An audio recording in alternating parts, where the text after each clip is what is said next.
Welcome back to the news today. This is One on One. A leaked report of the Israeli Foreign Ministry shows a grim picture for the country's foreign policy in 2015. It projects a stronger European shift in support towards a Palestinian statehood bid, concern on sanctions, and a question over whether the U.S. will continue using its veto power at the UN to support Israel. With me tonight is attorney Gilead Sher, who served as chief of staff to former Israeli Prime Minister Ehud Barak and led the Israeli negotiating team in talks with Palestinians from 1999 to 2001, including the Camp David Summit and the Taba Agreement. Thank you very much for being here this evening, Mr. Sher. Now, let's get back to this leaked report. How accurate do you think this is? Half accurate. It's tsunami is a natural catastrophe. It's not made by human beings. But this delegitimization campaign and the strategy that has been initiated a few months ago by Mahmoud Abbas is man-made. So we have to tackle that in Israel. We have to discuss the implications of this wave of anti-Israel, anti-Semitism, including included in this delegitimization campaign. And how can it be tackled? What's being done?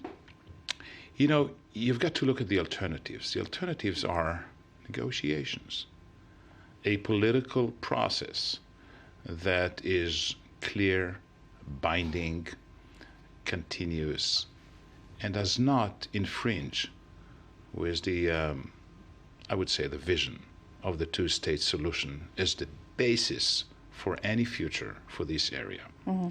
So negotiations on the regional level with regional actors that could be partners to such a process: Egypt, Jordan, the PA, Saudi Arabia, the Gulf states. Okay, that's kind of to try and put together the concerns of all these states with Israel as well. But after nearly 20 years of negotiations with nearly nothing actually happening and many wars and operations, how can Israel change their plan? How can we move forward and really negotiate a lasting Because peace? During those 20 years, we only had about 2 years of real substantive negotiations on permanent status. That's in 2000 and in 2008. Okay, so that's not 20 years of negotiations. And by the way, you can't always look at this slogan of the end of conflict, finality to all claims, and just say it's either this or nothing. There could be a possibility to explore transitional agreements, interim agreements, transitional periods, not whatever, nothing, the same formula that we had, nothing is agreed until everything is agreed, when I was a negotiator on behalf of Israel, and then in Annapolis as well, in the Annapolis process. But whatever is agreed should be implemented. We don't wait for the full package to be ready, because it might not be ready in the foreseeable future. But we have to negotiate, and we have to have a very clear vision of where we go from here. Now, America has brokered a negotiation process in 2013 and 2014 until it collapsed in last spring, right? Where are the conclusions of this?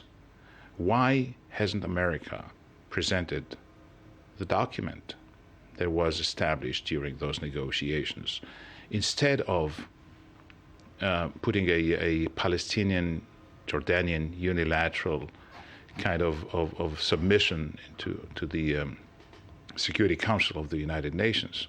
Why didn't Secretary Kerry, put his parameters for discussions in the UN?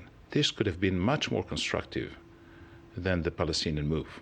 And talking about the Palestinians now and their recent moves, obviously with the rejection of their bid to the UN Security Council and their attempt to join the ICC, what is their strategy? Do they have a strategy, and what do you make of it?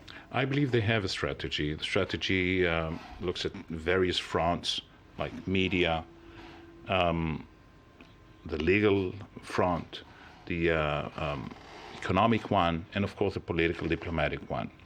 And altogether, they're trying to corner Israel and curb its arm without negotiating with it, and with the hope of getting more in this kind of sympathetic to the Palestinian cause venues, much more than around the negotiation table. But it will not happen if they want a Palestinian state that would be sovereign and demilitarized, living side by side with Israel in peace. They have to negotiate with us, not try to accumulate all kinds of international decisions and all kinds of resolutions against Israel. This will not create a Palestinian independent state. But that seems to be their strategy. As you said, they're trying to corner Israel at the moment. But do you think it's working? Do you think Israel is being isolated in this? Yes, I think Israel is being isolated, and I would urge the parties to go back to the negotiation process,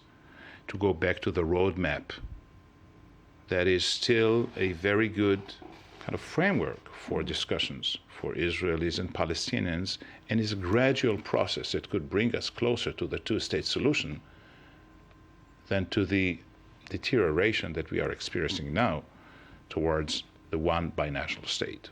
But do you think the current government in place now, Netanyahu's administration, do you think it's interested in negotiations? I think it should be. And I think that, you've got to look at the long term and not at the very short political term of this government or that kind of leadership in Palestine or whatever. You've got to look at a more, I would say, long-term horizon.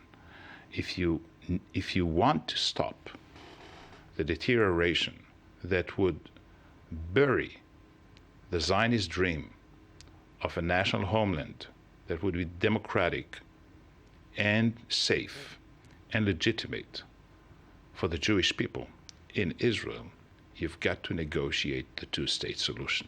Do you think Abbas is interested in this two-state solution? I think he is. I believe he is, and I believe he is still a partner that is relatively moderate to negotiate with the two-state solution. Now, before we finish, I want to address something that's perhaps worrying for the Israeli side. It's another issue within this report that was leaked, is that the U.S. may abandon its veto power after the Israeli elections, so it may no longer support Israel in the UN Security Council. Do you think this is possible? It's possible, but it's not very probable, in my opinion. So you don't think that the U.S. would ever abandon Israel in this forum? I don't think so. Okay. And going back to what do you think about the Israeli government? What's in store for them as they head to elections, considering this political tsunami that's projected for 2015? I mean, many Israelis, for instance, are saying they don't have one clear party to vote for. It seems like it's a pretty tough way ahead with these elections coming up. Well, today is the primaries for the Labour Party. I believe that they represent quite a lot of Israelis who are fed up with the succumbing to the right-wing extremists, and I believe that there is a very large majority in Israel, not only supporting Labour Party and Kadima and Yesh Atid and others, that are for the two-state solution and would require from any government that would be elected in Israel, be it a center-right or a center-left government, to negotiate the two-state solution and delineate a boundary between us and the Palestinians, even in the absence of an agreement. On that note, Gilead Sher, thank you very much for being with us this evening. And that's all for tonight's show. Tune in again tomorrow night for another edition of the News Today, only on I-24 News. Have a good night.